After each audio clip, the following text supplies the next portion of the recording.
happy Friday, everyone. Hope you're doing well and enjoying yourself. Had a good week, and you're looking forward to the weekend coming up. And, have something fun planned to do. Maybe you'll make a video and put it up on your channel. I'll look forward to seeing it. Well, a few things to do today, and first we're going to start with a mail call.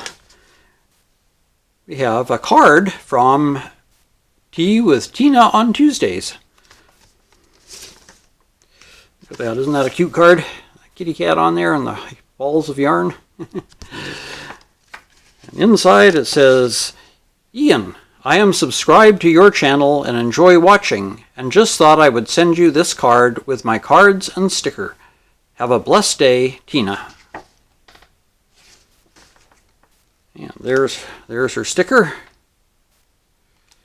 There's a card with their camper on it. It says RV Adventures with Randy and Tina. So maybe they have two channels. I didn't know about the second one. I'll have to check that out. And this one from Tea with Tina on Tuesdays. So, well, thank you very much, Tina. That's very kind. I've already popped a card and some stickers in the mail to you. When you'll get them is purely at the whims of the Canadian and U.S. Postal Services, but they are on the way. All right. Thank you so much again. I'll get the sticker up on my friends and family board. And if you'd like to exchange stickers with me, the address to mail stickers to is on my channel. Well, you'll find it at the end of this video and at the beginning of this video. Feel free to mail me some stickers, and as soon as I have your return address, I will mail stickers back to you. I enjoy getting mail and I enjoy getting stickers, and I love sending them out too, so I'd be happy to do that for you. All right, today's topic, heroes. We all have heroes, right? Some heroes are personal. Maybe it's one of your parents or an uncle or a neighbor or a friend that's your hero, a teacher that you had in school. And then there's world famous heroes like Lord Horatio Nelson, who won the Battle of Trafalgar. Or how about Paul Revere, who rode through the night to warn of the British coming? One if by land, two if by sea. Or other heroes that we can think of. Some were military heroes, some were civilian heroes. Well, how about this hero? How many of you know the name Vincent Coleman? That's right, Vincent Coleman. Well, he's a Canadian hero. And I know at least one of my viewers probably is aware of his name. Marty, who lives in Nova Scotia. I bet money he has heard of Vincent Coleman. Who is he, you're asking? Well, let's get to that, shall we?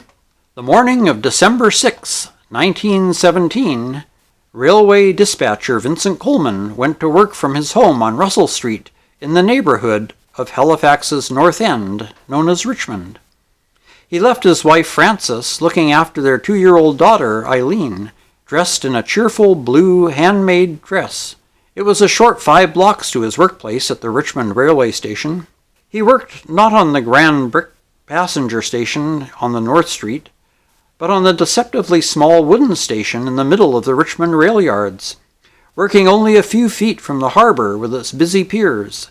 His job was to control the massive rail traffic generated by the crowded wartime harbor of Halifax. He sent orders to the countless trains feeding freight into the ship-filled wharves at the north end of Halifax, as well as routing the heavy wartime passenger traffic passing into the North Street station and the vital troop trains and hospital trains from the Pier 2 ocean liner terminal. Coleman worked for what everyone in Halifax called the Intercolonial Railway, or the ICR, even though it had been renamed the Canadian Government Railway in 1916. As dispatcher, he was a rank above the ordinary telegraph operators in most stations. A few years previously, he was commended for having helped stop a runaway train. He was also very active in his railway union. In his wallet that morning, tucked in beside some raffle tickets for the Victory Bond Drive, was a clipping about an upcoming union meeting in Montreal. As Coleman relieved the night dispatcher at the telegraph, off in the distance there was a muffled crash, followed by a column of black smoke rising above the rows of parked railway cars in the front of the station. The French munition ship Mont Blanc had caught fire after a collision. Suddenly a naval sailor burst through the door. He warned everyone that the burning Mont Blanc was full of ammunition and about to explode. The sailor had been sent ashore by one of the naval officers responding to the blaze, one of the few people who knew of her deadly cargo. Coleman started to leave with his boss, William Lovett, the chief clerk at Richmond, but then Coleman turned back to use the telegraph key to send his famous message. Coleman was especially worried about passenger train number 10, the overnight train from St. John, New Brunswick.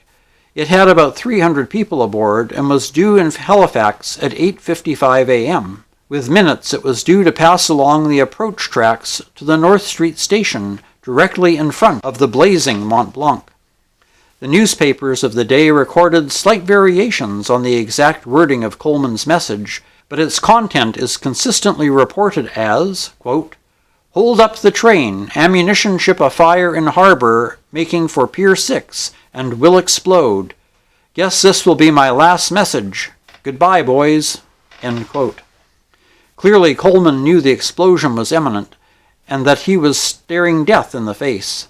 He even signed off with a telegraph shorthand for "Goodbye, boys."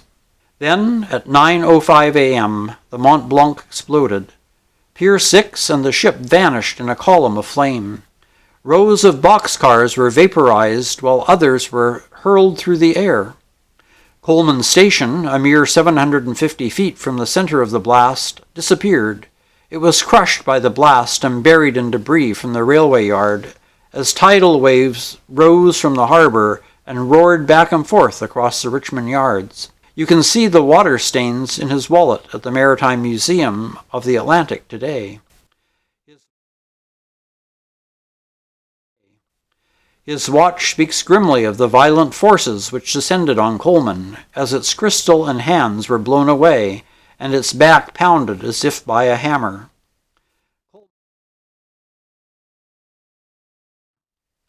Coleman no doubt died instantly at his telegraph key. However, the message sent by that telegraph key went out on the railway telegraph line and would have been heard by every station from Halifax to Truro, all along the line from Rockingham, Bedford, Windsor Junction, Elmsdale, Stowackie, and so to Truro. Each station agent would have quickly moved the station order boards, those semaphore blades you once saw mounted on the sides of stations, dropping them from the vertical all-clear position to the horizontal stop position. Bang, bang, bang, all the way up to Truro, the order boards would drop, bringing all Halifax-bound trains to a halt as soon as they approached the next station. This is how rail traffic was controlled in 1917. It would be many decades before two-way radios were installed aboard trains. Did Coleman really stop train number 10 and save 300 people aboard? The record is unclear. A very detailed account of what happened aboard train number 10 was gathered from interviews of passengers and crew by Archibald McMahon in 1917 and published in Graham Metson's 1978 book, The Halifax Explosion, December 6, 1917. According to McMahon, the train was past the point where it could be stopped because it had already passed the Rockingham station, the last station before Richmond. Fortunately, it was running a few minutes late and was far enough from the explosion so that the blast inflicted only broken windows and minor injuries. However, a recent railway history, Built for War, Canada's Intercolonial by J. Underwood, records an article in the December 7, 1917 Moncton Transcript newspaper which indicates that Coleman did stop the train.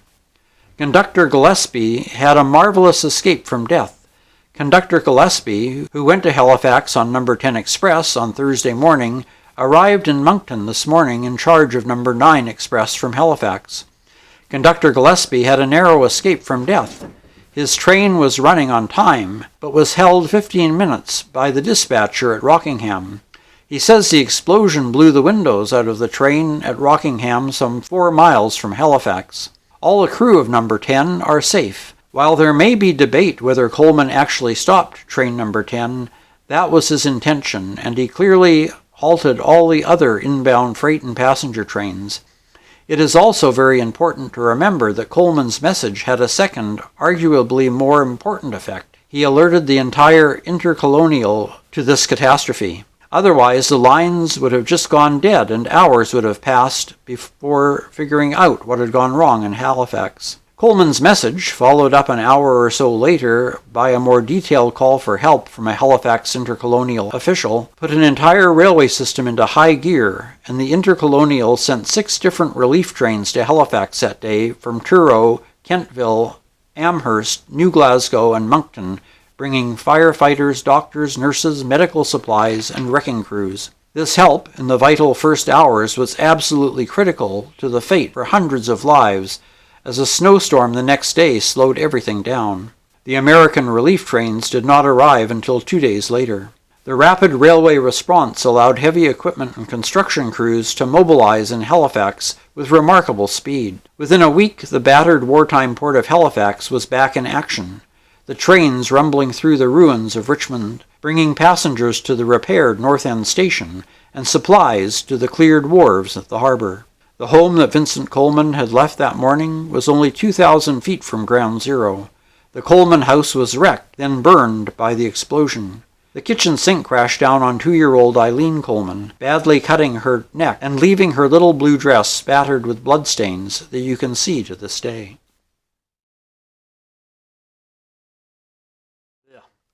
Coleman's wife Frances suffered serious back injuries. Her 2 older children, Gerald and Eleanor, rushed home from school to take their mother and sister to Gotchen Street, where soldiers took them to the Camp Hill Hospital. Frances and all 4 of her children survived and recovered. A few days later, searchers found Vincent Coleman's body in the wreckage of the Richmond rail yards. Frances was presented with the telegraph key, the watch, and the pen of her husband, who was quickly becoming famous.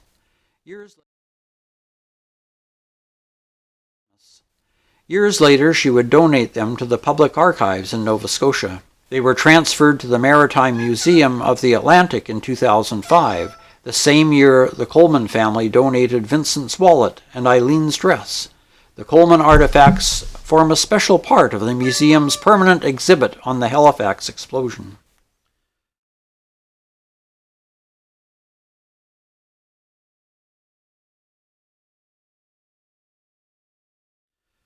So there you have it.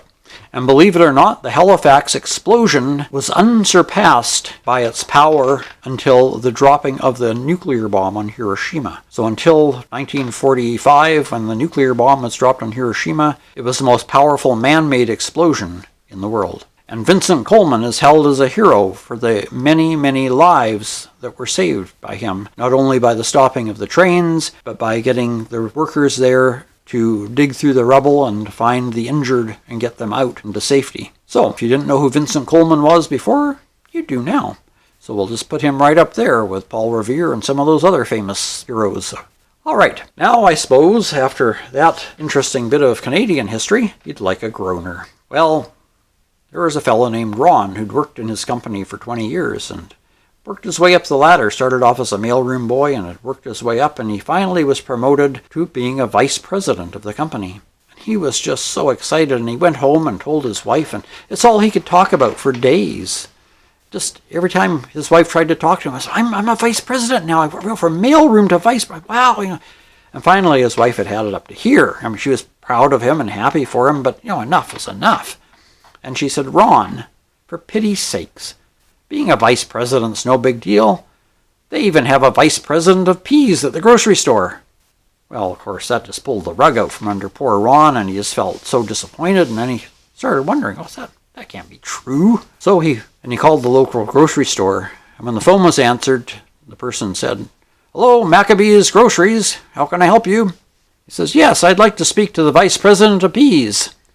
And the other person said, certainly, canned or frozen? There you go.